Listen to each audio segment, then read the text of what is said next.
Good morning, everybody. Good morning. Good morning. Glad you're here. Great energy in the room. Good morning. Welcome. Welcome. Glad to have you all here. There's some empty seats up here at these tables.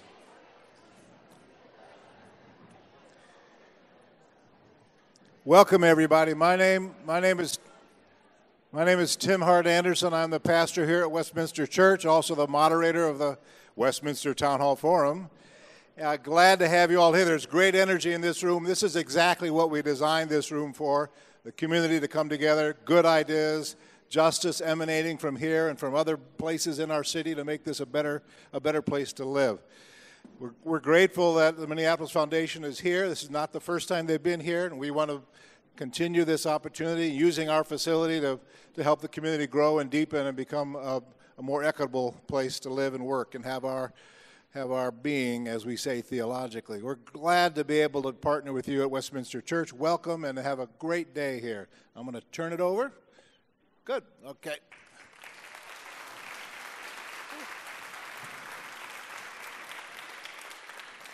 Hamitaku yepi, iushkian wachian kapie, tokada kia maniwi miye. He Dakotia, washichu ia Carly Badharpel, emakiapie. Wakpa ipaksha hemataha ka bade ota herwatie. Hello, friends and relatives. I'm so happy to see you all here today. My name is Carly Badharpel. That's my English name. In Dakota, my name is Tokadakia Maniwi, which means woman who walks toward the future. I'm Dakota. I'm a citizen of the Flandreau Santee Sioux tribe in South Dakota, but my people come from right here in Minnesota, Makoche. I work in philanthropy. I work at the Bush Foundation. I've been there for 5 years, and I currently work as the Native Nations Activities Manager. So I work on our work in Indian country across all of our program areas. It's an honor to be here today, both to be able to hear my dear friend Edgar speak and share his wisdom. And to start off, I'd like to introduce my Dekshi uncle, Glenn Washichuna. He is Dakota from Sioux Valley, and he is a Dakota language teacher, a former journalist. He currently teaches at Mankato State University. He teaches Dakota language, and he lives on a farm in Good Thunder, Minnesota, with his lovely wife, Gwen Westerman, my auntie, sitting over here as well. So Glenn is going to help kick us off with a prayer and also share a short story, just some words of guidance for us all. So, wopira tanka chichiapi.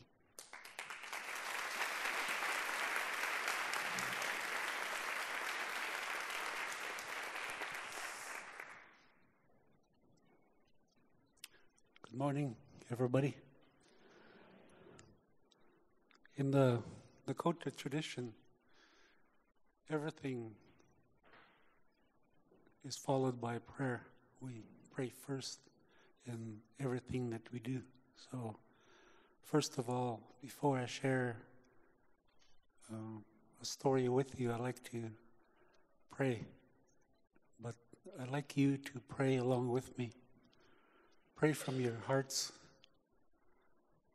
We'll make a good, strong prayer. Pray in your own way. Pray with me, and we'll do that now.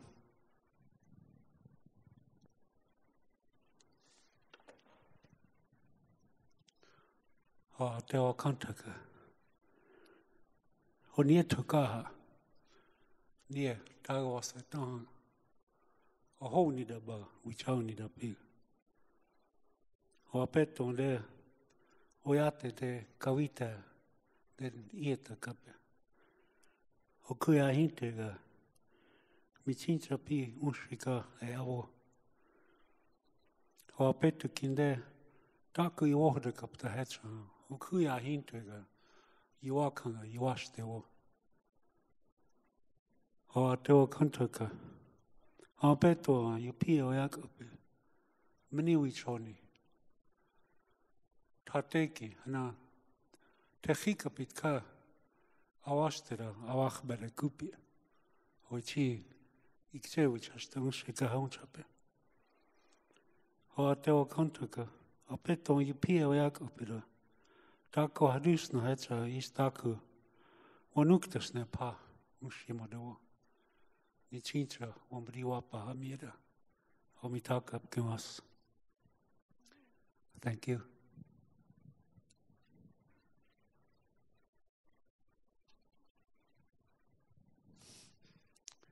I was wondering what to expect here today. I had no idea, and I was thinking all week what I was going to say, and when I walked in here, in front of you on the table there's a book, and on the bottom it says, Indigenous Wisdom to Heal Divides and Restore Balance. And it fit perfectly into what I'm going to relate to you right now. My uncle, his Dakota name was Otakute. In the English world, he was known as Eli Taylor. He lived across the field from where we lived on the reservation. And we used to visit a lot. He'll come over, or else we'll go over there. And he told us a lot of stories. But during that time, he used to disappear from the community for weeks at a time, months. Nobody really knew where he went or what he did. But he'll come back and he'll tell stories. He said he met some people who are just like us. They talk like us, and some of them even look like us, he said. But nobody really believed him, I don't think.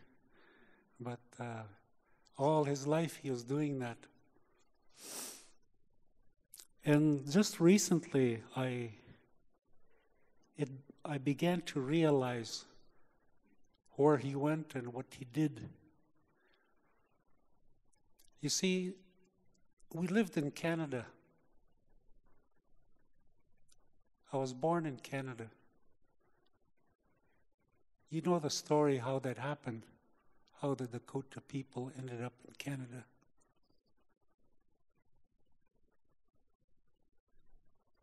And he used to come over to Minnesota.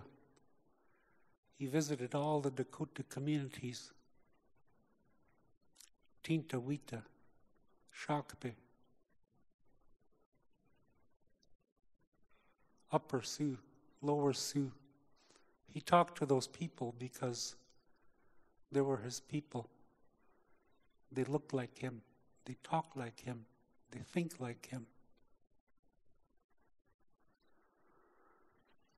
As time went on, he used to come to Mankato, and he talked to people there. And this, now the fruits of all the things that he's done, all the things that he's talked about and talked with people, is true today. For example, if you're ever in Mankato, outside the public library downtown, there's a statue of a Native American person. I think it's called a Winter Warrior, I'm not sure. But it's been there for quite a while. And I used to think about that. How did that get there? It must have taken a lot of people to talk about it, agree on it, and decide to put it up. And of course, money. Where did the money come from to do that? It must have taken a great deal of work to erect that person. And this happened a long time ago. And then across the street from that library, there's a white buffalo today. A huge white buffalo. Again, I used to think, Who made it possible? How was it done? And how many people were involved to make that happen? And the amount of money it must have taken to erect that for Dakota people. And then I used to go to Land of Memories Park in Mankato. It was dedicated for Dakota people. Again, how did that happen? And who made it happen? And how long did it take? And then again, recently there's a I don't know what to call it. What do you call that? Where the names are. There's a scroll erected with all the names of Dakota people on there. Again, the same thought came to my mind. Who did this? Whose idea was this? And then bison. Bison were brought to Minneopa Park in Mankato. Not necessarily for Dakota people, but for everybody to commemorate the Dakota people. Again, that must have taken an incredible amount of work and foresight to do that. And then I think the best thing that the people of Mankato have done up to now to help Dakota people was to bring the Dakota language to its university. And there's going to be signage within the university in the language as we work with them. But that's the best thing that has happened.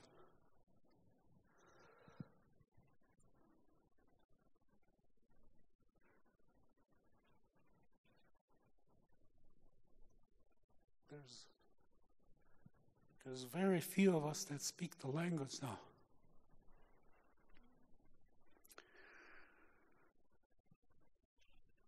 I get emotional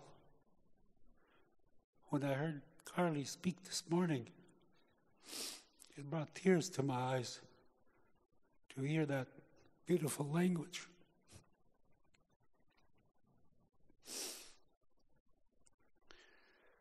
But those are things I wanted to talk to you about in Mankato.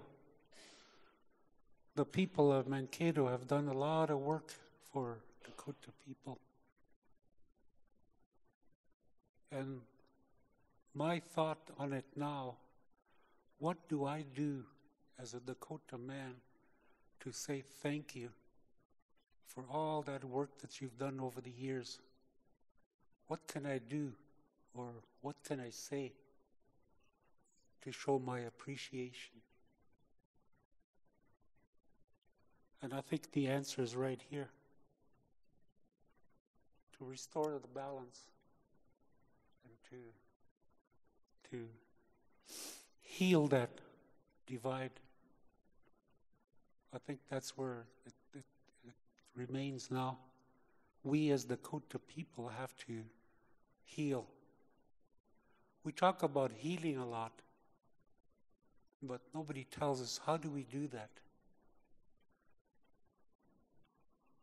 And I think the best way to start is to speak together, speak to one another, talk to one another, share things with each other, and it'll start.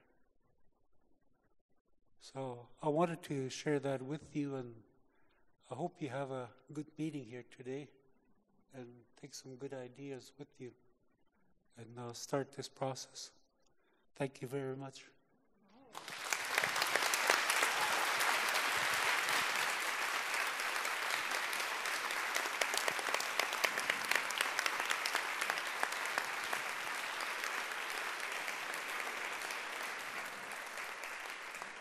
Good morning. Thank you for being here today. I'm sitting in those words, and when we at the Minneapolis Foundation were thinking about how do we raise up issues and the importance of conversations, there was a moment in the room where we said, well, we're tired of talking about it. We need to move towards action. And then there was a follow-up conversation that went something like, but are we having the right conversations with the right people? How do we begin to have conversations with people that maybe we wouldn't? How do we begin to have conversations and say things that maybe feel uncomfortable, maybe a little gritty, maybe a little painful, shameful, in order for us to heal and restore and move forward? Maybe part of solving the city's appalling disparities has to do with understanding how we got here. And so we decided to move into these conversations in a way, frankly, that is not comfortable, not just for you, but for me, for the foundation. We decided that being more aggressive to resolve the urgent needs that our children have in this community, that our families have, that our neighbors have, that our families have, will require us to disrupt our own behavior at the foundation and to say we're willing to cross a barrier because a city that works for everyone matters to us. And so I welcome you in this space. I'll tell you, I don't know where this conversation is going to go. I know decolonizing wealth by itself is enough to sit on all day. I know that for those of you that have read the book, it may have felt uneasy. There were pieces of it that were frankly extremely difficult for me. I'm living this while you're living this. We're doing this in real time. I would say to you that what you don't understand, when we finish, ask somebody. That I have my perspective, my worldview, and my experience. I can speak from that. But the more conversations you have with people that have more experiences unlike your own, expand you in ways that benefit this community, and I invite you to do that. I'm going to introduce our speaker, who I'm very glad to have met. This conversation follows the conversation we had back in March, white fragility. I was joking this week. I said, well, first we had white fragility to help people get unfragile. For our next conversation on decolonizing wealth. I don't know what's coming next, but maybe something on reparations. I don't know.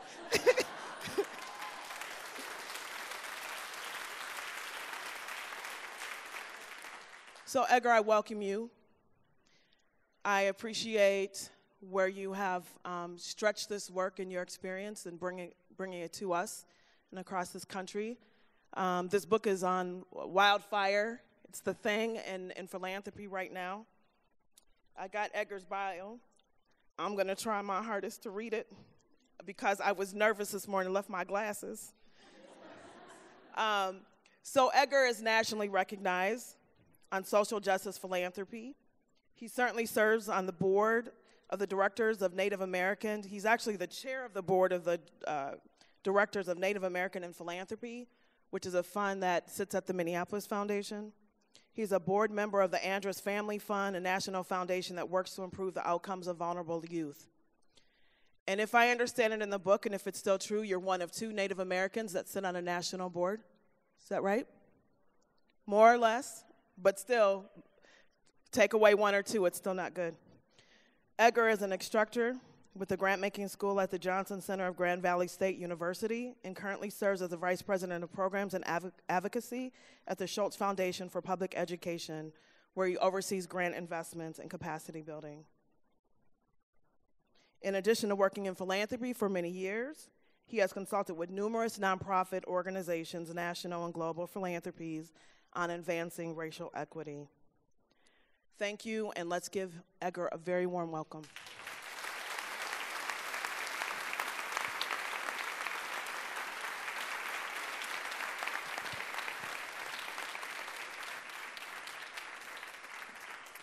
Good morning. Can you all hear me okay? Sound check? All right, great. I'm truly honored to be here. There are times where I go to places where it feels like I feel a little bit like a stranger coming in, and today this really just felt like home. I think for a lot of reasons. One, there are lots of familiar faces in the room, so good to see friends and colleagues from different organizations. And also, I just know that in Minneapolis, there's such a vibrant Native community. There's such a vibrant philanthropic community that is really doing some intentional work to push our field.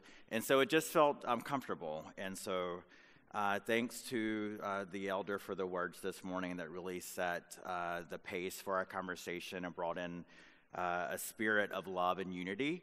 I don't know where this conversation is going either, but I intend to have some fun along the way and to just go along with the flow of what we want to accomplish in our time today. I want to thank the Minneapolis Foundation for pulling this together, and I am a donor, a proud donor to the foundation, to the Generation Indigenous Fund that is housed there, that was launched by Native Americans in philanthropy to support Native youth organizing around the country. And also thanks to the Bush Foundation and Joanne and Carly for all the hard work you guys put into this and all the staff and team. So this is probably the most beautiful church I've ever been in. Quite lovely. Nothing like our little church down south where I grew up.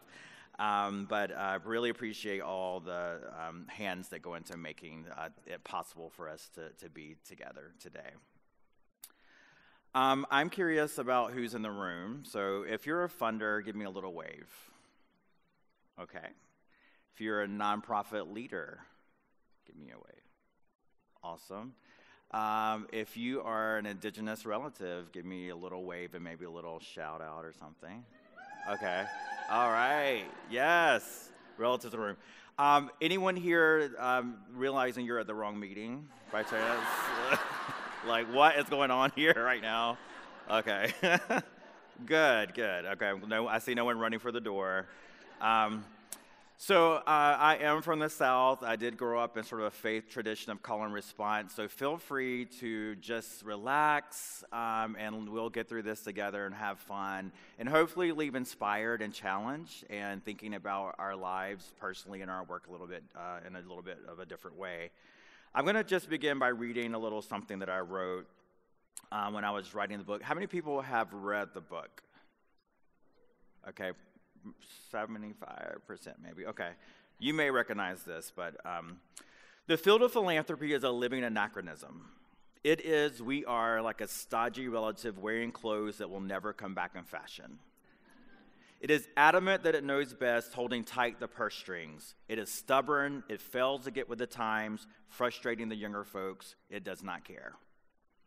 It is, we are like a mansion with neoclassical columns and manicured lawns, staffed with butlers and maids who pass silver trays of tiny, tasteless niblets.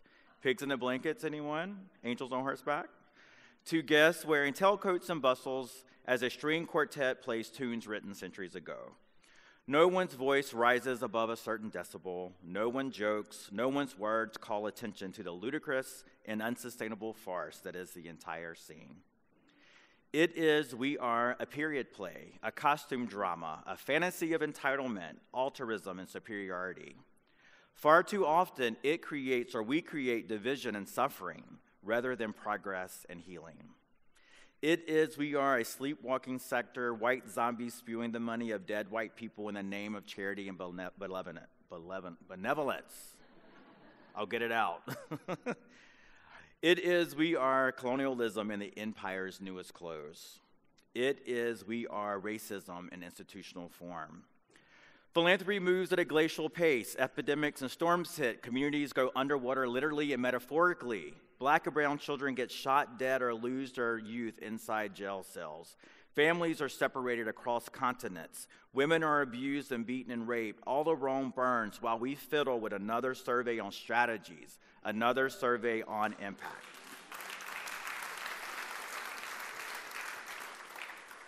Other sectors feel the heat of competition, not us. We politely nod at the innovations of the business sector. It takes us half a century to implement even one of them. We indulge those who say that diversity is important by conducting several decades of analysis, hiring consulting groups with absurd price tags. We publish reports, we create a task force, and debate mightily over what to call it. We do not actually change, not more than superficially. So this is philanthropy. It is, we are the family that embarrasses me, that infuriates me, but it is still my family, my relations, and I believe in redemption. So it's from this place of calling this family to a better place that I wrote, Philanthropy, honey, it is time for an intervention.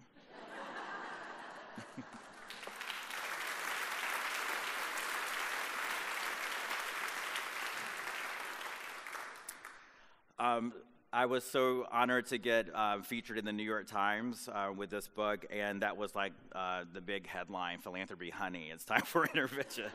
I was like, not probably my most brilliant line, but kind of how I talk every day, so it's fine.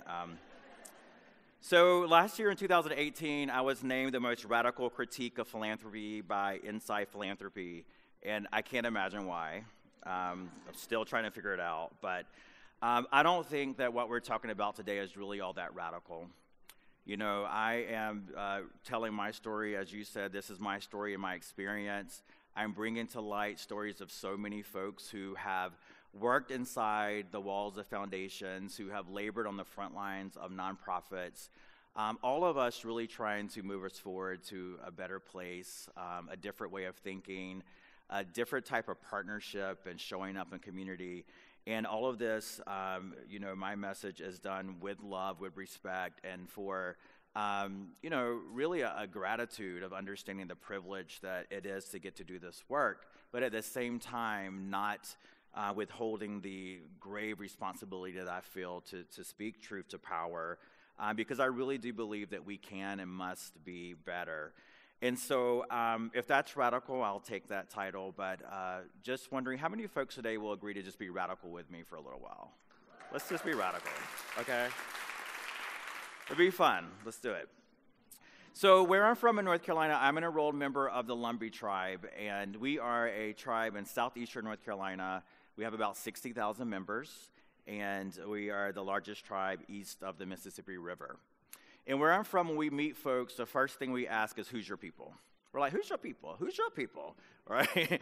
And we just begin to rattle off names of our grandparents because we have this inherent belief that we're all connected. And so it's only a matter of time where it's like, oh, you're a Locklear. Which kind of Locklear? You know, which family? And we find soon enough that everyone is pretty much like a distant relative. And so, you know, where I'm from, we even sell T-shirts that say, who's your people? Because it is sort of a value that we hold. We know that we're inherently all connected. So yes, my people are Native American, but I hate to disappoint some of you because I cannot build a canoe from scratch, and I cannot catch a deer with my bare hands. These are stereotypes that I respond to all the time. And actually, my identity as a Native American is quite complicated because of the history of colonization in this country. It's been a long journey for me personally to decolonize my mind, my thinking, and to connect more deeply with my indigenous values. And I've really grown to appreciate those values and that worldview that have been passed down to me, particularly from my mother, who I will talk about in a minute because I'm such a mama's boy and I always have to talk about my mama. It's just the way it is. And as someone said, I'm one of the few Native Americans that have worked inside of philanthropy now for 15 years. And we know this is a small bubble of privilege and concentrated wealth. And because of the history of this country and the where I grew up being the very first point of contact in this country for colonization, and then finding myself inside of, a sector with so much privilege and power and sort of this sense of forced assimilation. It's no wonder that I struggled as a young person really trying to figure it all out. And, where I grew up in North Carolina as a young boy, you have to check boxes, and you're white, black, or other. And so I grew up in the other box. And imagine how that feels to be in that box, to be something that's defined as other, but to be in a box that is like under constant threat. It's like, I think I'm in this box, but I'm not sure because the government says that this box isn't legitimate. And to be from a community of people that only are, if the government of another country says that you are. Like, we have to prove that we are who we are. So all of these complexities really created for me quite an identity issue in my life. And I've been on a lifelong journey to sort of reconcile that and to decolonize my thinking, to understand like what's really going on in my life, and who am I, and why am I showing up, and what kind of leader do I want to be. So a lot of this, back to my mom. My mom was a single mother, and she worked 2 and 3 jobs as I was a child growing up. And 2 out of the 3 jobs, she was a domestic worker. The other job was at DMV. What a terrible place to work, kind of. Sorry if you work there. But my poor mom, 9 to 5, working at DMV, and then second shift, a domestic worker, third shift, domestic worker. And in this role as a domestic worker, she took care of frail elderly folks. She was like a nurse's aide, right? And so she was in and out of homes of sort of wealthy folks in our community in Raleigh, North Carolina. And sometimes I would go to work with her. She would kind of sneak me in, third shift, and I would hide in the car while the other nurse left, and she would come and get me and sneak me in. And for a moment, I was like, wow, this is how other people live. Like, they have all these rooms, and it's just one person that lives here, a library and a home. Like, what is this? And I would, read books and sometimes steal a little book, don't tell anyone, play their grand pianos, and just, really, get tucked in onto a fancy couch. So I was really exposed at a young age to sort of this divide of, like, poverty, but also this kind of proximity to folks who had wealth. And watching my mom from afar kind of move between these worlds and work hard. And so my mom, on her precious days off, do you think that she just sat back and kicked up her feet and ate bonbons? No, not even then. My mom was really involved in outreach in the community through our church. So I grew up, as I said, in the South, and I grew up where the church was sort of the center of our lives. I even went to seminary. We can talk about that another time because that's a whole thing, right? But you'll probably pick up on some of those dynamics. It's in my DNA. But at this church that we went to, my mom started a bus ministry. And I don't know if these things even exist anymore, where buses go out and pick up kids for church. But my mom, every Saturday, she spent her Saturdays, well, actually, I should say our Saturdays, because I was drug along, right? Every Saturday, we would go out into the community, and we would just, love on kids and give them candy and knock on doors and just interact with the community. And, it kind of went like, knocking on the door. My mom would say, hi, my name is Sheila. I'm from the community. We go to this church down the street, and we just wanted to let you know that if you wanted to, we can come by and pick your kids up for church. And so what started as, this simple kind of outreach really just blew up. And in a matter of time, every Sunday, my mom was busing in like 300 kids to this church, right? A fleet of buses. And I kind of, was just around and watched my mom have the capacity to not only love me and take care of me, but to love like hundreds of kids. And so we would bring them into church and sit around, and they would like pile up on us and just be so hungry for love and affection. And, and so I learned, early on, like there's something about this ministry for my mom that is like sustaining her, that is making her whole, that is bringing a balance to her life. And through all the trauma and pain and stuff that she's been through, she still is resilient enough to actually do this work to help others. So I think about the work that she did as sort of her medicine. And I knew early on that when I learned what a philanthropist really was, I was like, my mom was actually the first philanthropist that I knew, right? So yeah, I come from a lineage of Indian givers. Have you heard that word? Remember when you were a kid and someone called you an Indian giver? It was like a bad thing, right? It's like, well, that term has actually been tarnished because it actually came originally from a native worldview of what it means to give and to be in community.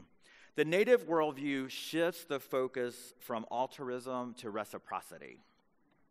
Reciprocity is based on our fundamental interconnection. There is no other. There is no us versus them. There is no haves versus have-nots. There are no funder-grantee type relationships. Reciprocity is the sense that I am going to give to you because I know that you would do the same for me. No one is just a giver. No one is just a taker. We are all both because at some point in our lives we give and we take. This also reflects a dynamic of a cycle as opposed to a one-off, one-way relationship. Someone said reciprocity is a matter of keeping the gift in motion through self-perpetuating cycles of giving and receiving. Through reciprocity, the gift is replenished. All of our flourishing is mutual. The native principle of reciprocity is where white colonizers and settlers got the concept of Indian giver. Natives expressed that any gift that was given was not really for free. There was an expectation of an ongoing relationship. The idea that I will give this to you because I know that you would and that you will at some point in the future do the same for me.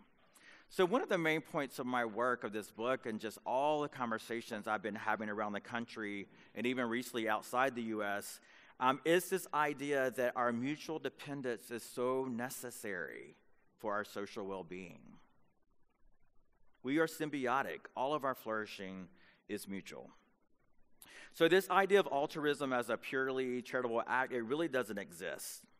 The way things that are really are is that we're interconnected, we're interdependent, and that is reciprocity. Reciprocity means that we are only a healthy community if we're taking care of everybody. Everybody. Say everybody. Everybody. All right, great. So I want to talk with you for just a second around this idea of money being medicine. In the indigenous worldview, many kinds of things can be medicine. It can be a place, a stone, a word. It could be a natural phenomenon, a dream. For me, I think my medicine, I have all kinds of medicine, but definitely if I'm feeling like I've had a bad day, things are off, I have a couple friends that I'll call like on my walk home, and they always crack me up, on the phone, and I feel better, and life is good again. So anything that we deem to be sacred that brings a sense of balance to our lives can be considered medicine. Anyone can find and use medicine just by allowing your intuition and your feelings to determine whether something can serve as medicine. Now, the elders taught me that you don't choose the medicine, and the medicine chooses you. And so where I had a major moment in my life in writing this book and this kind of quest to recenter myself in my own history and indigenous values, I was struggling because I was working in philanthropy and trying to move money, trying to reconcile my baggage around money and wealth and inequality and all of this. And I had an elder to say to me, the medicine that has chosen you is money. And I was like, what? Money? Isn't money dirty, evil, bad, like the root of all evil and all these kinds of things that we were taught in church? Doesn't the Bible say something about that? And, I took that with me and sat on it for quite a while. And what I came to was this idea of understanding that money is actually quite neutral. Money itself is nothing more but a way to measure value, to facilitate exchange. And what is exchange but a type of relationship between people? Money is a stand-in for the sweat we spend on growing food, sewing clothes, assembling electronics, coding apps, creating entertainment, researching and developing innovations. Money is simply a proxy for the materials that we have used, the services that we've granted, the responsibilities shouldered. Materially, money is just a bit of nickel, copper, paper, whatever they make it out of these days, right? It's mostly digital in a lot of ways. When's the last time you held a wad of cash in your hand? Like, right? It's quite imaginary, harmless even. But take it in fact, I told you I went to seminary. The Bible does not say that money is the root of all evil. It says that the love of money is the root of all evil. So in other words, when we let money be more important than life, when we let money be more important than relationships, when we allow money to be more important than humanity, therein is the evil. Now, I'm not saying that there aren't problems with money when it's hoarded, when it's used to control and dominate people, but that's not the money's fault. Humans have used money wrongfully. We made money up as a concept out of thin air, so it's all behind the intentions of how we use it. If we're going to use wealth and resources to dominate, control, and hoard, or if we're going to liberate resources for community ownership in ways that restore balance and bring about healing. So I believe that money actually can be used as a tool of love to facilitate relationships and to help us heal. So I'm not going to get into a major talk about colonization and decolonization for lack of time, because that's a lot to unpack and our limited time together. But I want us to just understand that our history in this country of colonization has been severely traumatic. We romanticize our history of colonization. We lift up colonizers in our history as heroic. We are taught in school, right, that these folks are heroes. But what we are reaping today and all the work that we're trying to do are the remnants that have been left behind from generations of colonization that have divided our communities, that have led to all of the disparities that we are experiencing current day. And colonization is not something that just happened 5 years ago. It's something that is in real time happening to this day. We are still putting children in cages in this country. Right? We are still dividing families. We are still oppressing communities in this country. And so I want us to understand that we as a sector of philanthropy have to own up to any role that we may have played in contributing to that. We are inherently connected to money and wealth and the history of the accumulation of money and wealth in this country. An injustice that I grapple with every single day is understanding how my community, the indigenous community, how other communities of color through land that was taken away, genocide, enslavement of folks, the exploitation of low-wage workers, the role that all of these ancestors played in helping to generate and accumulate wealth in this country, and yet we are not benefiting from our share of that wealth. This wealth has been locked up and kept away from our communities. So in philanthropy, we as a sector who have benefited from that accumulation of wealth, who stood on resources, we have to ask ourselves, how are we contributing to these acts of colonization? How are we contributing to the separation, the division, the exploitation of communities if we are now sitting on resources that were made on the backs of these ancestors, but yet we are refusing to liberate those resources in a way to flow back into those communities? The fact that philanthropy sits on $900 billion of capital, $900 billion with a B, and less than 1% of grant making goes into indigenous communities is a shame. The fact that only 7.5% to 8% of grant making goes into communities of color, only 7.5% to 8% go to communities of color, is actually something that we should be really embarrassed about. And so what do? How are these dynamics showing up in our work? When we think about who in our sector is calling the shots, who has access to this money, who gets to allocate, manage, and spend the money, where are the grants going, who are sitting around the decision-making tables, all of those elements are how the colonizing virus, as I call it, are still operating within our institutions, within our systems, and within our policies. And so what do we need to do about that? We need to decolonize wealth. Well, what does that mean? I'm going to skip over some of this because a lot of you read the book, and I want to get into a conversation.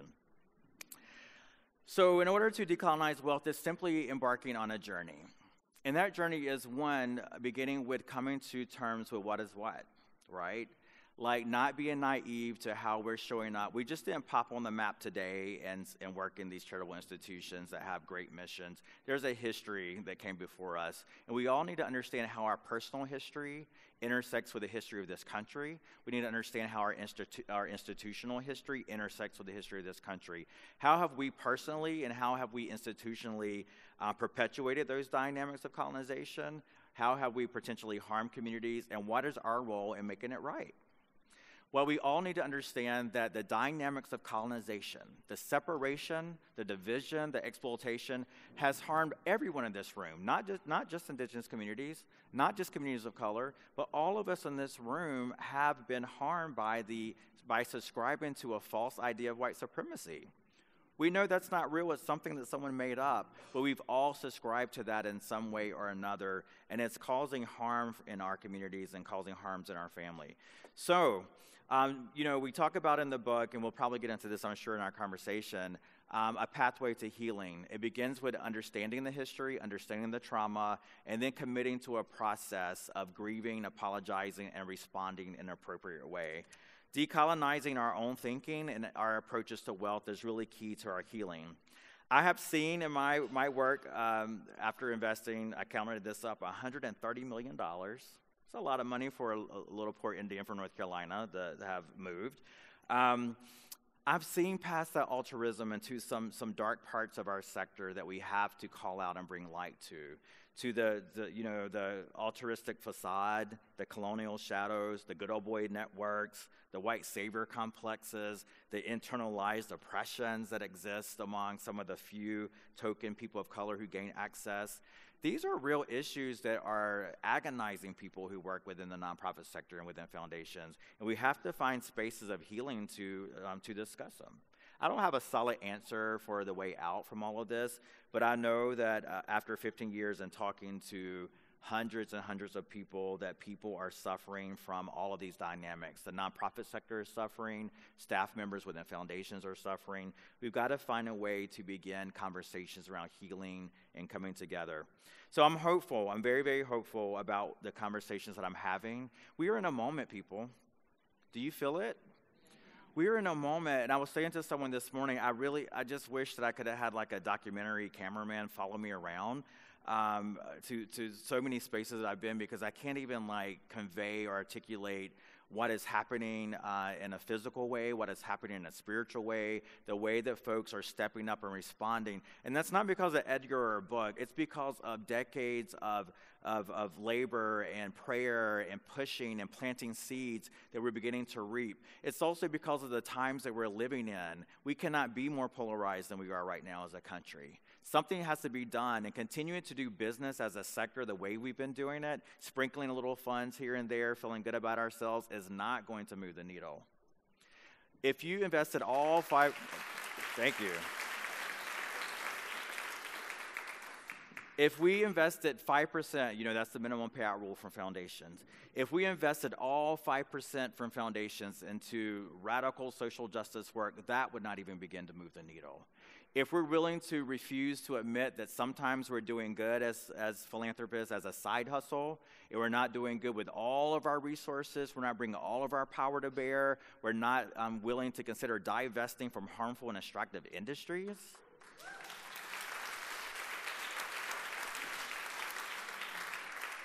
what is it really about? Like, what are we willing to risk? How uncomfortable are we willing to be? How brave are we willing to be in this moment? Because our future depends on it. As a sector, our young people depend on us to do this, and we have desperately got to find a way to bring our communities back together as one country, as one community. We all have a responsibility in making this right. So I'll just say in closing, because we're going to jump into a conversation, and I know you all want to talk, and I can't wait. Let's just understand that we all have a responsibility to make this right. All of us.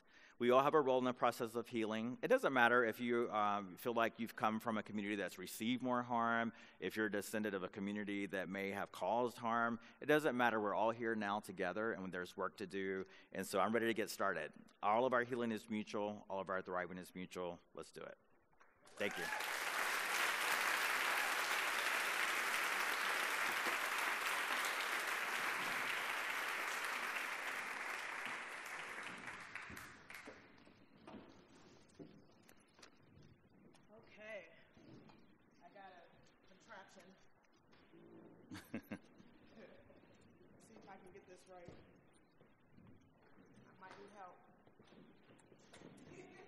they trained me on this. Wait, this way.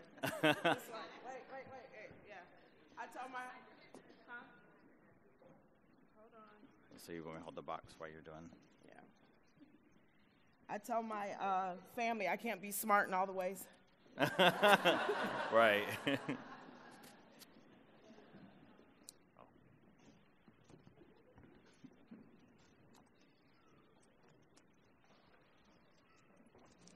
it.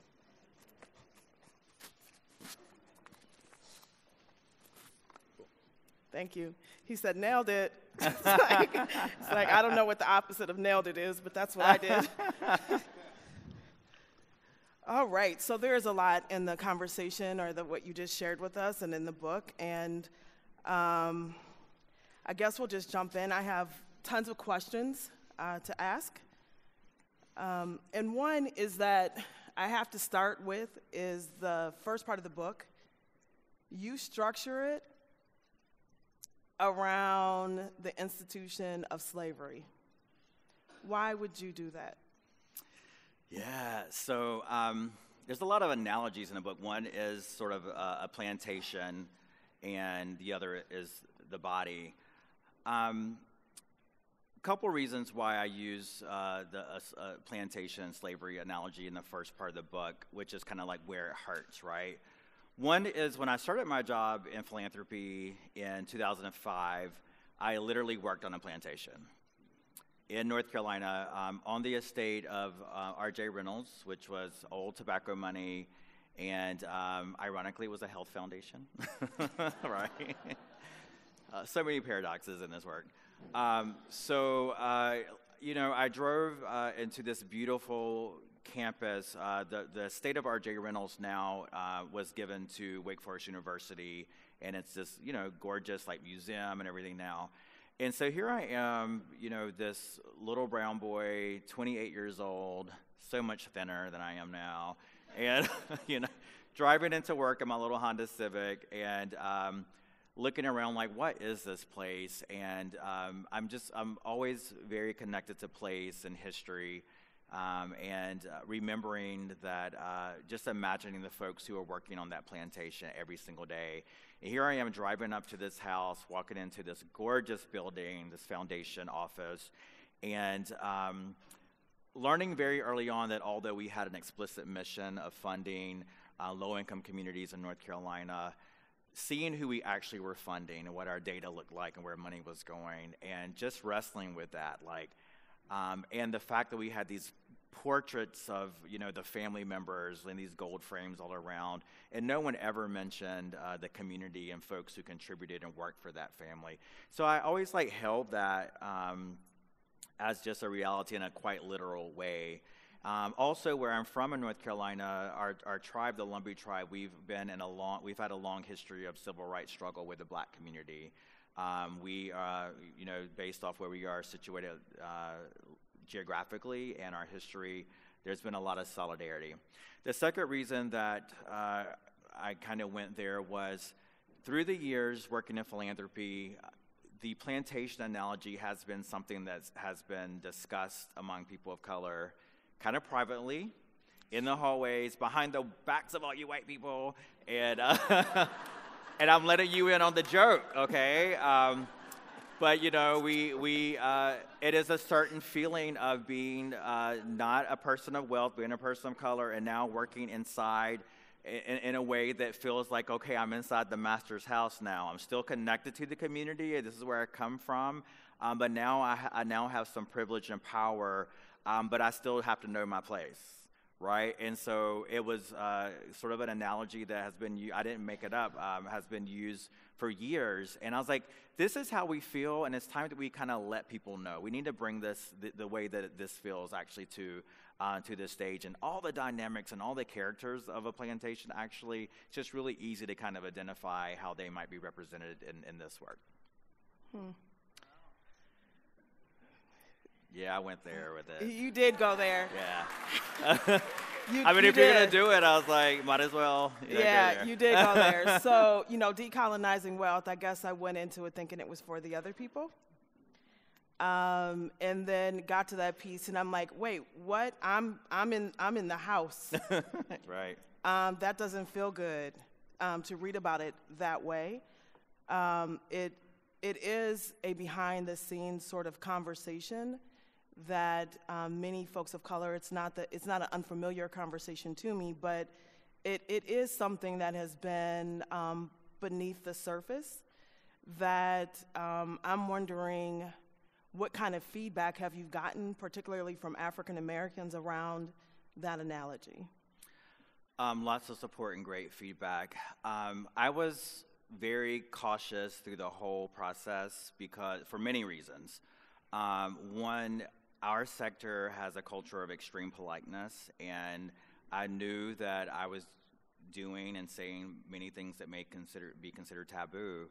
And so my ultimate goal with this work was to be helpful and not to just be controversial or to throw people under the bus or to just unravel all this stuff. But I really approached everything, every analogy, everything I said, every story with a spirit of love and wanting to be helpful.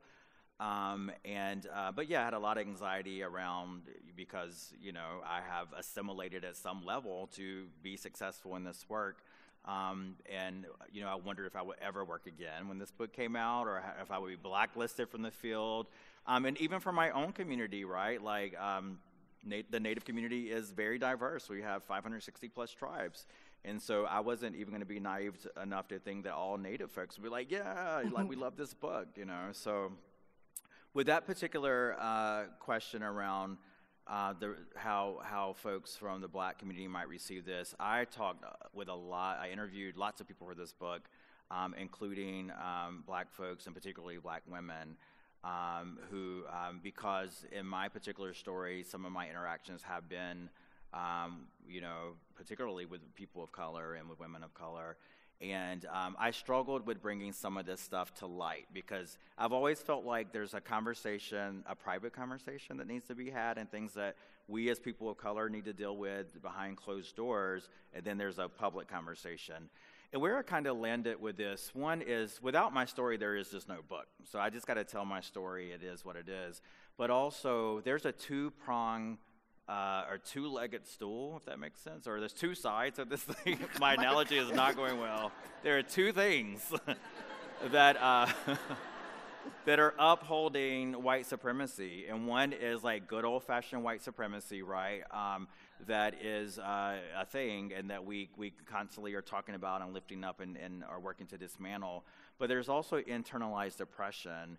And white supremacy is so strong and dominant that even we as people of color, and I've done this, can internalize that and behave and perpetuate white supremacy in ways that can be even more damaging.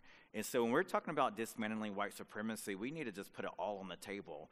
Like, it's oppression across the board, and it's oppression that is fueled and facilitated, sometimes by white people, but sometimes by people of color. And it's not the people; it is ideology. It is a behavior. And most of us, no one, we can't help it because we wake up every day in the lives that we live at this moment in history with a pill in our mouth, as I've been saying lately. And we can choose to either spit the pill out or to swallow the pill. Every morning, it's just there. Like, this is where we are. And so it's a conscious decision that all white people and that all people of color have to make every single day to dismantle white supremacy and that ideology, and to change and shift our thinking, or to decolonize our thinking. And so the lessons are for all of us in the book. Mm-hmm. So one of the other, I would say, themes in the book were the conversations that you had with people of color. So that's one of the conversations we just discussed, but were there other themes or feelings? Like, could you help the audience, and particularly those that maybe haven't read the book, just some more insight into what have you been hearing from people of color that are working in philanthropy? Yeah, I feel very fortunate. When I started in philanthropy, one, I was very young. Like, there's so many more young people now, but I was 28, and I was like a baby when I started in philanthropy. Like, my next colleague in my particular foundation was like 55, and back then I thought that was old, right? Now I'm like, that's not that old.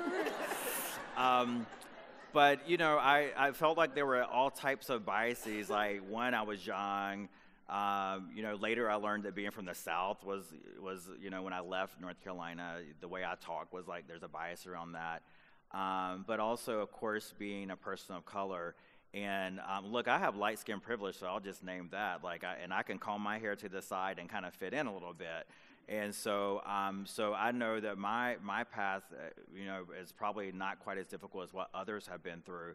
But what really pushed me to write this book is because I was like, initially, honestly, I was pissed because I came into an organization. I graduated from a great graduate school. I worked hard in school. I was the first person in my family to graduate from high school. I had options, you know what I mean? So I chose to work at this foundation.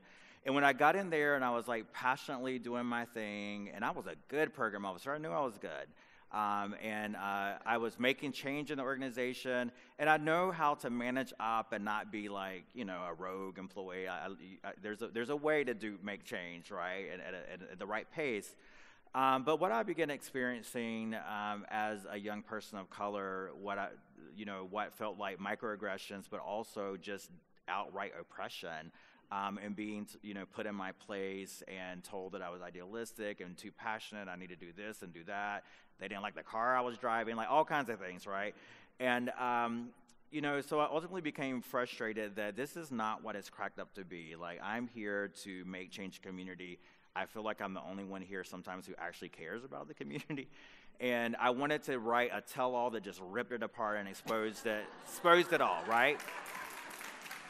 Well, then I was like, well, that's not going to be super helpful. Like, you know, like it would be interesting to read and fun, maybe. I don't know. But what really pushed me like that I need to do something is in my own path to, when I left my first job in philanthropy, I was so wounded. I was hurt. I was diminished. I had physical issues showing up because I had internalized so much oppression and lost sight of who I was. Because I don't know what it is about foundations. They just want to suck your soul out and brand you. You know, it's like you no longer exist to be anybody but an employee of this organization. Like, you're not a holistic person. You know, so anyway, I digress. So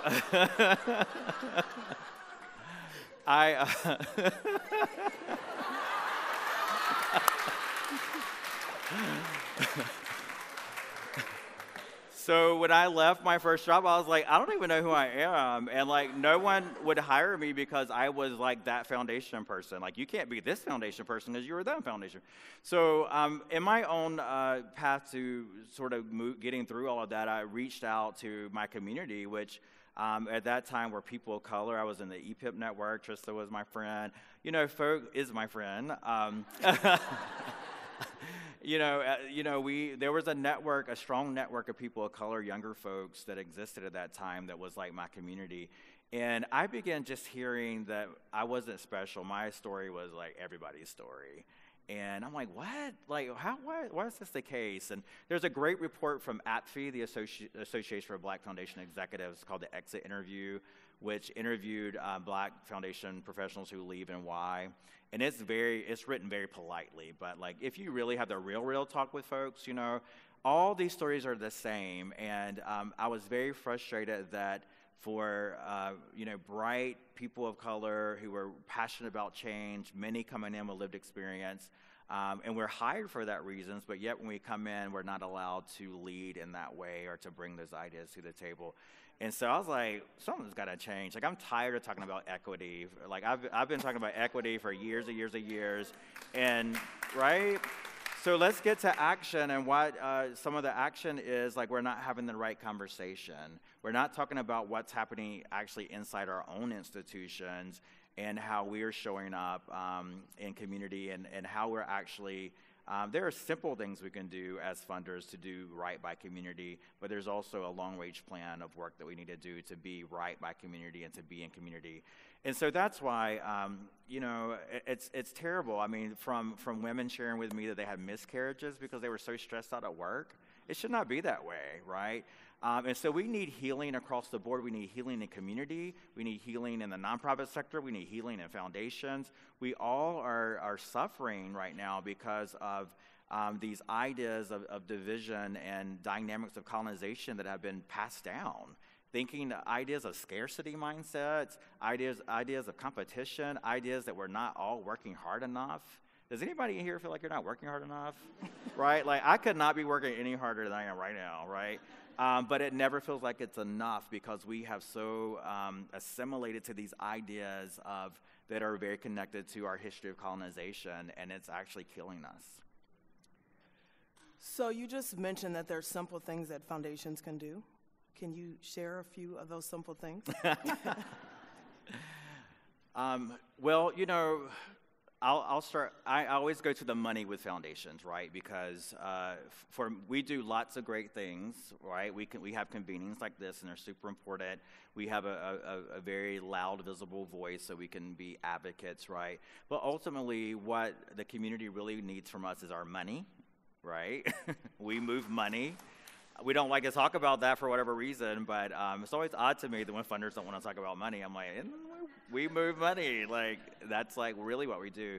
And so, I mean, the simple thing is like, look at where you're moving money. If you don't do that, collecting that demographic data and actually having conversations like, wow, we are only moving such a small percentage of money to communities of color and to organizations led by people of color. Why?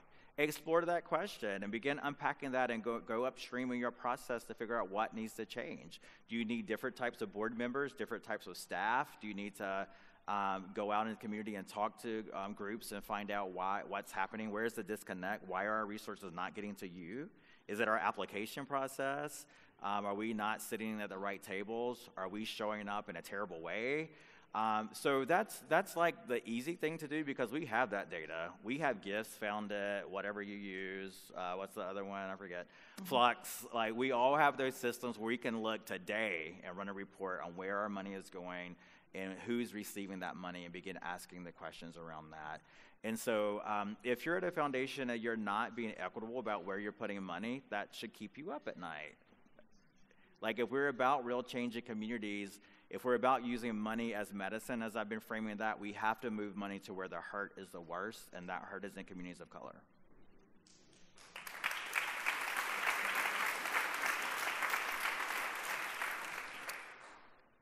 When you were speaking, you said that it's taking you a while to decolonize your mind. What did that look like?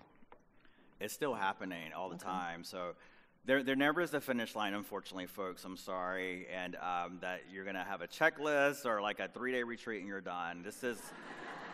I wish it was that easy. It is, I outlined some steps in the book, and I have 7 steps because the publisher made me have 7 steps, right? I mean, it's we have to have a checklist, but the truth is this is a lifelong journey and commitment, and it is a cycle. And for me, my process began by right after the election. I found myself very depressed and feeling sort of betrayed by this country and scared. And thank God that I was like the next day on a flight to Facing Race conference, so I could be like in community. And so right after that conference, I went home to North Carolina, and I just went and sat in my community and met with elders, went to breakfast, and just asked them to remind me of our original instructions. Like, who are we? Who am I? Who are we? What is this land? What does it mean to be, to be a good person? What does it mean? How do we take care of each other in community? What is philanthropy? Nobody knew what that word was in my community. They're like, baby, what? And so I just had those conversations and just soak that all in to be reminded. That was a luxury that I had because I had began this process of writing this book, and I had no idea. This book has ended up nothing like I thought it was going to be. Like, it was literally like a transformational experience that all of these conversations put me through to get to the way that it is. And that type of experience is, I believe, for me, a major part of decolonizing ourselves. We all have histories. We all have family histories. And for some reason, like, we give those up to assimilate to this idea of being American. you know, and being American is fantastic. I love this country. And, you know, there's a lot of terrible things happening, but I still love this country, and I love the idea of being a dual citizen of my tribe and this country. However, it's like we were taught to like give up everything else. Like we all well, not we, but many of you came from other places. And those other places had culture and languages and a way of being. And when you look back far enough, many of them were tribal and communal in ways. And it was really this idea of this assimilating to being an American, this false idea of white supremacy that created the walls and boundaries and the separation and that we now kind of all like navigate around. And it's leaving us empty and disconnected. And so the first step to all of this is I tell folks, remember where you're from. Like, go back to your home country maybe and spend some time there and talk to people in your home community and be reminded, like, we are like spiritual beings that have memory in our bodies and instructions that have been passed down, you know, from our ancestors. And if we're not being obedient to that and we're not being open to that in terms of who we are, we're not showing up as our full selves. And I think that there is an appetite for that because, one, do you see all these commercials for these DNA tests? I don't like. Someone needs to look into that. Something's going on. Like, I don't trust it. That's me. As a native, I will not take it because it's very problematic. But I think that the reason that these tests are so, and by the way, the person always finds out they're a Native American, which is interesting, right? Oh, I'm Native American. And I'm like, congratulations, you get nothing. I'm like, I don't know. But it's obvious that with that and like what's going on in this country, people are looking and searching to remember who they are. In fact, when you go far back enough, like we are all very similar. So that is, for me, that was my path, is like to remember, you know, I'm out here trying to be this kind of leader that I was told I need to be and, you know, assimilating to what I see other leaders being and doing. And it was just all messing with me because I'm like, that's not who I am. That's not how I lead. That's not my culture or my values. And when I went back to my home community, these aunties and grandmas and folks who would not even understand what we were talking about right now, probably, I learned, like, God, the type of leader I need to be has just always been there. And so how do I get back to that? How do I center myself in that wisdom of who I am, who my community is, and actually bring that in? And then I was like, this is actually the answer for philanthropy. This is the answer for all. Like, we all need to go back to our original instructions and just put those into practice. And, yeah, so that was my experience. Very interesting. Yeah. So for our nonprofit listeners, you talk a little bit about how they should be interacting perhaps differently with philanthropy. And that there are ways that maybe we could turn that exchange of resources or those investments around. What advice or thoughts can you share with that audience? Yeah, so I've been in your shoes. I ran a nonprofit. It's hard. It is hard. And I know in this dance that we've created between funder and nonprofit, funders hold the power. And so it's really challenging, but I am inspired. I know within the nonprofit community, you see things that are happening, right? Nonprofits are refusing money from organizations or foundations that are basically getting their money by killing people. And so I think that's really bold and radical. And I've even explored that question with myself, like, you know, how if I was running to see a nonprofit refuse money is really amazing. I know there are folks that work within the development community who are having radical conversations around shifting fundraising from being foundation-centric to being community-centric. And ultimately, I think foundation leaders have to remember who are you accountable to?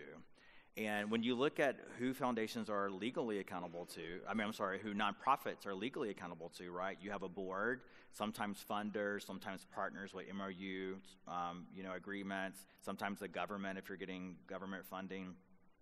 But we don't have social contracts and we don't have contracts with the community. But ultimately, the sector should figure out a way and needs to figure out a way to be accountable to that community so that every decision you're making as a nonprofit leader is out of respect and dignity to the people that you serve. And I know that that's hard when you have funders who are not willing to let you be your whole selves or let your community show up and do the work in the way that they want to do it. And I think sometimes we have to make hard decisions to not partner with foundations that are unwilling to do that. And for funders in the room, we got to stop doing that. And do you think that there's a trust issue that happens between philanthropy and particularly people of color led or indigenous led organizations? Like, do you think the treatment is different than when those investments go to broader communities? Oh yeah, absolutely.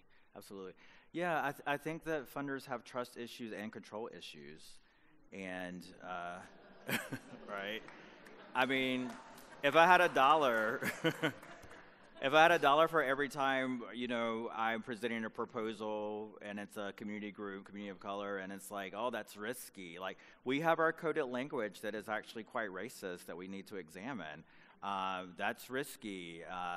We use evaluation and outcomes to weaponize, in a way, to not move money. I hope I'm invited back next year. Oh my goodness. Good. So let's talk about evaluation. We had a question that was sent in to me that actually did say, where do you think the opportunities or the challenge of the way that we're currently evaluating our work in philanthropy, where do you think that is? Oh, gosh. Well, I think, where do I begin? Let's see. Well, you can begin with weaponized evaluation. Right. You can begin there. Well, philanthropy, we're funny, right? Like, we want to give a certain amount of money, and we're still trying to get folks to give general operating support. So the way that we fund, that is like, we fund this but not that, and it's, we will pay, you have to have an evaluation, but we won't pay for it. And at the end of the day, someone said yesterday that they ran a nonprofit that had been so marginalized by foundations that they could not have gotten any less funding from a foundation unless someone from the foundation came and busted their window and stole a computer. Right? So anyway, but to your question about evaluation, I can't get over that analogy. It's kind of hilarious.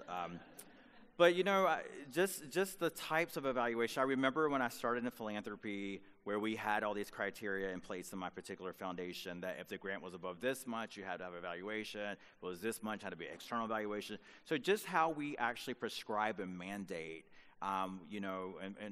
and then I remember, like, when we actually got those reports in, did we really read them? Did we do anything with them, right? So how about, like, flipping the script on really thinking about evaluation as a way to build capacity or letting that be community-driven? And so, asking a partner, what do you want to learn from this? Is there anything we can do to support your learning or evaluating this in a way that's feeding back into your work and actually building capacity at your organization? Who are your evaluation partners? Is there a way that you can actually build out an evaluation that's building community capacity? We have all types of evaluators of color and people with lived experience out in the community who are doing evaluation. Can we actually create jobs through evaluation to hire people in community to do that work if it's one of those extensive types of evaluations? Or do we even need an evaluation? Do we even need it? Like, what are we evaluating? Trust people that they did what they said they were going to do, right? And so I think, just questioning all of it and, put your grantees together and ask them, what makes sense for evaluation? What do you want us to do? How can we support the learning of the field? And, we do want to learn and we want to grow and we need information at some level, but, let's do things that make sense. Mm-hmm. Let's make it make sense. Yeah. And for our donors that are making investments and want to know that those investments are in fact making a difference and being used, that might be a hard pill to swallow. Yeah. In terms of what you just talked about. So you're not suggesting that there's no way to examine whether or not the investments or the strategies that we're implementing are working, or are you saying that? No, I mean, I think it really depends. I do think that you can be a donor that absolutely has a relationship with the organization and a community to just trust them. I believe in the work you're doing. I see it. I see you as a person. I believe in your leadership. I'm on your website. I see your annual report. I don't need you to write a special report just for me.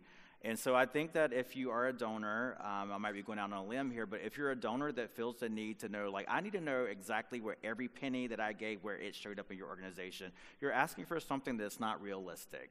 Because the truth is when you're a nonprofit and you put together a budget for a program, I'm not saying that you make it up, right? But it is like, it's a budget, but there's all types of other expenses that are in there, right? Like evaluation, like accounting, like all the things that it just takes for a nonprofit to do their work and to show up in community.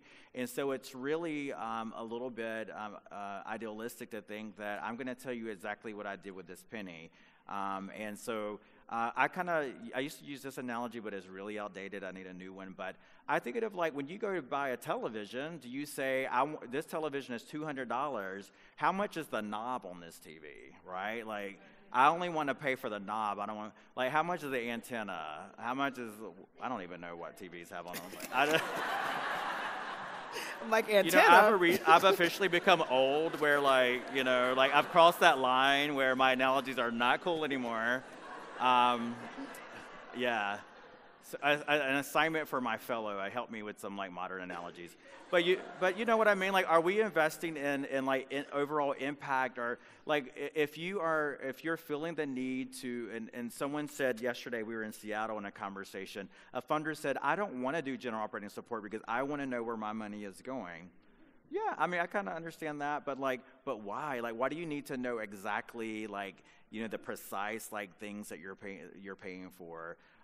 Believe and trust people. This is philanthropy. This is about relationships. If you're investing in an organization, you need to trust the leadership of that organization to deliver on what they said they're trying to do, and not be spending crazy amounts of time working on reports for you when they could be in the community doing the work.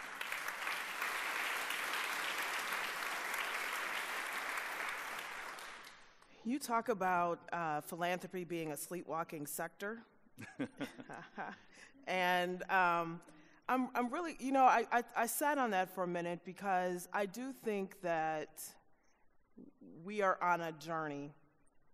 And I don't believe, I could be wrong, but I really don't believe that we are collectively as tuned in to the history of this country as we ought to be. And so I really wrestled and struggled between the idea of, do we know and we're choosing to sleepwalk through it and not make different decisions? Or do we really not know the history of this country, whether it's been too painful, whether or not we know it intuitively or in our biological response, but that, is it possible that we have just avoided this generation after generation to where that's been forgotten, and that it's not necessarily sleepwalking, it's just miseducated? I think it's like both. We are definitely miseducated, right? Like, I know I wasn't taught the proper history of this country in schools, and I know I work at a foundation that funds education, and we have grantees fighting to have curriculum in schools that is accurate, so I don't think things have changed much. And I also think it's just like human nature we don't like uncomfortable stuff, and it's like, even within our own families, right, where there's like traumatic incidents and abuse, we sweep that shit under the carpet and we just kind of keep living and moving forward.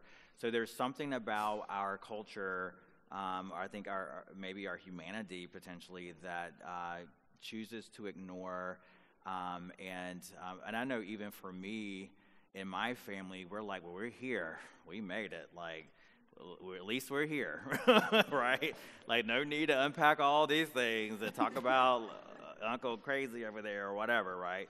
But what I've come to really learn and appreciate, in writing this book and talking with folks all over, that in order to really move forward as people and as a community, as a sector, however you want to slice that, we have got to pull that curtain back and actually look into our dark, dark history. I think, I was really inspired last week or 2 weeks ago. I was in Canada and had a chance to meet with funders all across Canada. And what's unique up there is that we're only we're only a few miles away, maybe. I don't know. I'm like way up there, just up there from here. I don't know where I am. Just kidding. I can see it from here. Sorry. Oh, God, this is lack of sleep. I get crazy. But in Canada, what I really appreciate is their country, as a country, had a decade of truth and reconciliation, right? For a decade, people just sat in community and talked, and people just listened to First Nations people and all that they have been going through. And for 10 years, that's a lot of talking, that's a lot of listening. And things are not perfect in Canada by any stretch of the imagination. But what I felt there was such an awareness, people know their history there.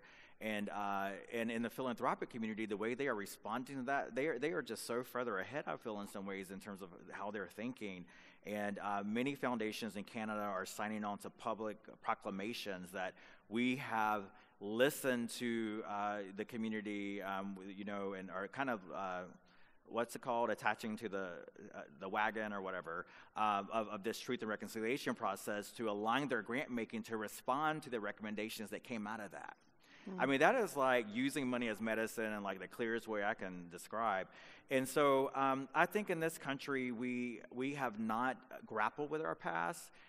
We are not sorry about our past. Do you know that we have not ever had an official apology from the U.S. government for slavery and for what's happened to Native Americans? The only apology that has happened is President Obama did apologize to Native Americans, I think in his first administration, but it was Friday on a 5 p.m. I never heard about it until I read it somewhere. I was like, oh, that kind of happened. But we haven't had a real apology. And then I think there was once where President Obama, God, I miss him, apologized for slavery. But we haven't, as a country, as a real country, apologized for our historical sins and the wrongs that have happened. So this is why, although I'm excited about the conversations around reparations, I don't think that we're politically ready to actually respond to that major type of action and legislation, because we're not sorry. We don't change our behavior in this country. We don't change our behavior within foundations. We don't change our behavior in families if we don't know the truth and we don't grieve that truth and actually respond in a way that's apologetic. And so that's really what's missing, is we need to have a real process of truth and reconciliation as a country, but also we can do that as organizations. Yeah, and so truth and reconciliation, and then reparations. And I believe you mentioned this in the book, or I may have read it somewhere, but that there's really a couple of conversations that are happening around reparations right now. And one is from what I believe I understood was that one is kind of repairing what happened in the past, and one is about not doing harm moving forward. Is that how you would articulate it, or what do we do with this conversation? At this point, it's raised up to the presidential campaign. Yeah. I actually believe President Clinton also mentioned something around an apology, but it went left for him real fast. Right. But I think that this is going to continue to move forward, and I'm quite familiar with the work in Canada, and I think that there are a lot of lessons to be learned there, so I appreciate that example. But where do we go in that conversation? And I believe you're suggesting that we actually deal with both moving forward in the past, but what are your thoughts on that? Yeah, at minimum, we want to stop hurting folks, right? So we are actively, potentially causing harm. And so in our work as funders, we, as I mentioned earlier, we can look at our investments, understand, are we actively hurting folks, right? There was a foundation in New York City that I met with who made a grant to Thunder Valley CDC during Standing Rock. Fantastic, right? But that same foundation was invested in the oil company with the pipeline and refused to have a conversation about divesting. And so, at minimum, we can make a decision that we want to do no harm. And where a lot of the harm is happening is actually on the investment side, right? And within philanthropy, we have this like weird firewall that's been created that we have program folks who are working in the community, and many have some analysis around race and power and whatnot. And then we have this investment world where most of our resources are sitting, where many of those folks are values neutral, are investing in a way that is all about solely focused on accumulating more wealth. And so we have to, like, why are we really doing this? Like, what business are we in? All of these resources are tax deductible and charitable, and so they all need to be used in a way that is actually helping community. So to do no harm is like minimum, right? Like, we should strive for that. And even to accomplish that, I think, would be like sweeping change. But then to go a little bit deeper and say, okay, we're not going to harm folks, but can we actually understand how we are, how maybe we have harmed communities and find a path to reconciliation or repairing that. So some really interesting conversations that I've been in, going back to Canada for a second. Some folks there are actually looking at how the wealth was accumulated in their foundations, and not just like the particular industry. So like Northwest Area Foundation, I think is fantastic. They know their wealth was, accumulated from railroads and building through the West, and in the process, some Native communities were harmed, and now they intentionally try to fund in those communities. That's a beautiful example of repairing, right? So these folks in Canada are going a little bit deeper, like not only this is the industry, but who were like maybe the workers and the people who were a part of helping generate this wealth who suffered along the way. And is there a way we can use this wealth now to resource those communities, were they immigrant communities and whatnot? So that is like the most woke thinking I have like seen in philanthropy, where folks are digging that deep to understand like, wow, we actually have done some messed up stuff that we want to repair. And, that's fine. Like, it is what it is. Like, we're all here now. No one here is, like, designing some strategy to harm a community intentionally. No one came to work at a foundation this morning saying, I can't wait to be more racist today or whatever, right? And so, like, but the reality is unintentionally, or maybe sometimes intentionally, but mostly unintentionally, we have along the way potentially harmed communities, and we need to do an assessment of that and strive to make that right. We have to get off of our high horse in a sense that we have in philanthropy of being, the model organization, having perfect talking points and the most beautiful website. All that stuff is important, and I love a nice website. Someone complimented mine this morning. I was like, yes, right? But also, like, can we be vulnerable? Can we model what these conversations look like? Can we be the first to admit when we've done something wrong? And that's real leadership. That's real community leadership. And I think our nonprofit partners would like just applaud and jump up and down at the idea of a foundation admitting, we haven't always done everything right, and we actually historically have done X, Y, and Z, and we're committed to this community to try to repair that in any way possible. Mm-hmm. I think a piece of maybe what I'm reflecting on now is that folks are giving money, donors are giving money and making investments in community, and they're for things that they care about. And that part of the harm, if you will, or part of the challenge is not necessarily about that intention, but it is about maybe understanding more the impact, right, or the history or the analysis of where it's not going and where it's needed more. Mm-hmm. Like, I'm trying to reconcile even, like, I give my money places and I think that I'm doing really good. Mm-hmm. And I don't want to walk away today thinking that I'm doing bad. Right. Giving is a wonderful thing. Please don't stop. Someone said, the work that Edgar's doing is going to make people stop giving. I'm like, that's not true. No one is going to stop giving. Giving is beautiful. Sharing is beautiful, right? And so I just think if you want to be an effective donor, an effective philanthropist, the issue that you care about, yes, give to that issue. Like, that's how we all give. I give to things that I care about. But have a race and power and historical analysis around that issue, right? So if you care about public education, for example, there's a reason that we have disparities in education, right? We have a system that is very segregated and there's been a lot of historical racism that has led to the outcomes that we see.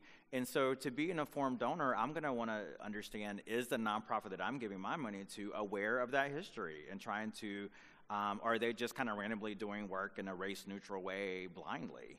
Yeah, that's good work. It's probably going to help some folks. But to have the most impact, we have to apply a racial equity lens to our work, because all of the issues that we are striving to solve as a philanthropic and nonprofit community are a result of poverty, and poverty is a product of public policy and theft that has been facilitated by white supremacy.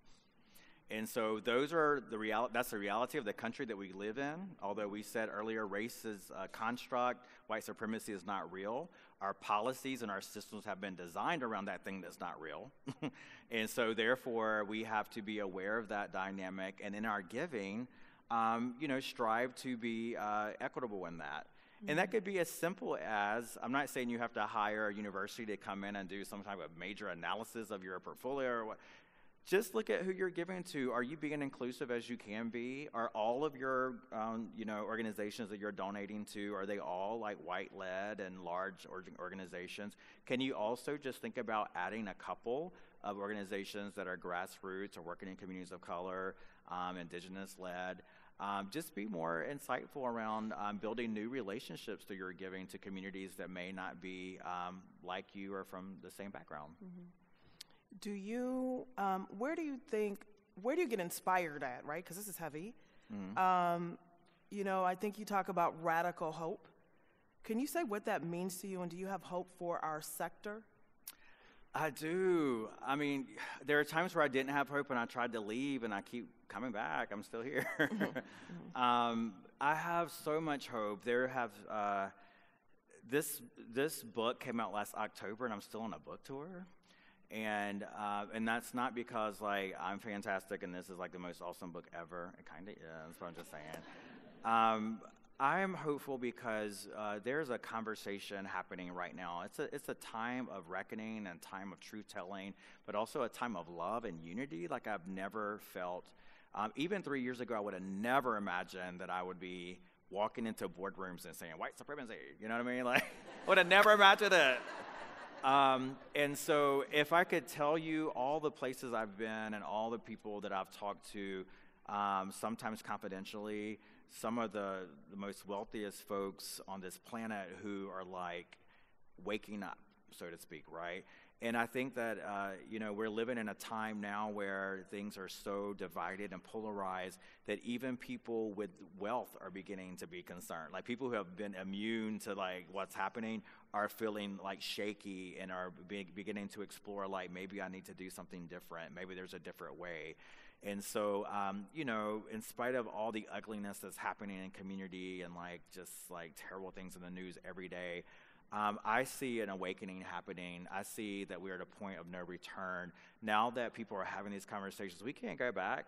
Like we cannot pretend we didn't have this conversation today and like not continue to explore and push. And so I think that the response to this work and to the response to the work of many colleagues who are out there trying to support the nonprofit sector and being really connected to community and accountable to community is really just a sign of hope for me. And there are literal changes, like people are like stimulated, like, oh, this is interesting and fantastic. But there's actually literal changes like every single day that people write to us and say, I am starting a new portfolio at our foundation because we read this book. We are bringing on 2 non-family board members to our family foundation board because we read this book. Those small kinds of changes like that really matter. One of the largest foundations in this country called me 2 weeks ago and invited me in, and they're launching a new indigenous portfolio at their global, huge foundation because they read this book. So personally, that's very rewarding, but it's not about me and this book. It's about a recognition that we have marginalized communities, and maybe unintentionally, but we need to correct that and make a course correction in our work. Also, I think there's an awakening in this world in indigenous communities in particular. We are super resilient. We're still here. And the fact that I'm still here and I was from the first point of contact and there's any shred of anything native left in eastern North Carolina is a miracle. And so we actually, I think, are the original innovators and have all kinds of ideas about education, about climate justice, and about the land, and just being in community that I think is actually a really critical wisdom for taking us forward out of the mess that we're in. And so I think there's also a response to that right now. Yeah. Your book shares 7 steps for healing and movement. And so we're not going to go into that because a good chunk of folks here have read the book. And those that haven't can go read the book. And there's 7 steps towards healing in the book. But I would like to ask you if there are things that you might suggest for our audience that they might read, a book that you would suggest, or some additional steps than what you provided in the book for what folks can take away from this conversation today to further their work on these issues. Great question. So I don't know if I have a book that you need to read, but I do have some action. Okay. I think we've read enough, right? Like there are lots of things that we keep reading. And some people have read enough. Some people have read enough, right? So keep reading and doing your work, but also learn by doing, right? And so I think sometimes, especially as funders, we have an affinity for reading, studying. And if I, like millions of invites to come in and to teach funders about indigenous communities and whatnot, right? The best way to learn is actually by doing, in my opinion. And so you don't have to wait until you feel like you're an expert to actually start giving and supporting work around racial justice or equity, right? And so if you actually get into a relationship where you are giving and supporting an organization, they will teach you. And that is the best hands-on type of learning. And I think, you mentioned White Fragility, which if you haven't read that book, please read that one. It's fantastic. And so we have to just, understand that all of this is bigger than us. It's not about, no one is attacking anyone as an individual or as a community, but this is about a force that is at play that we have to dismantle. And so, do that work and become an ally. So if folks have good recommendations around becoming an ally, some good books there. There's a book called No More White Saviors, I think, which is a really good book for nonprofit folks to read as well. Justin, anybody know that last name right off? You can Google it and find it. But those are some good reading materials. We are actually putting together a Decolonizing Wealth toolkit, which will have a reading list that we're collecting from folks and trying to figure out sort of the best menu.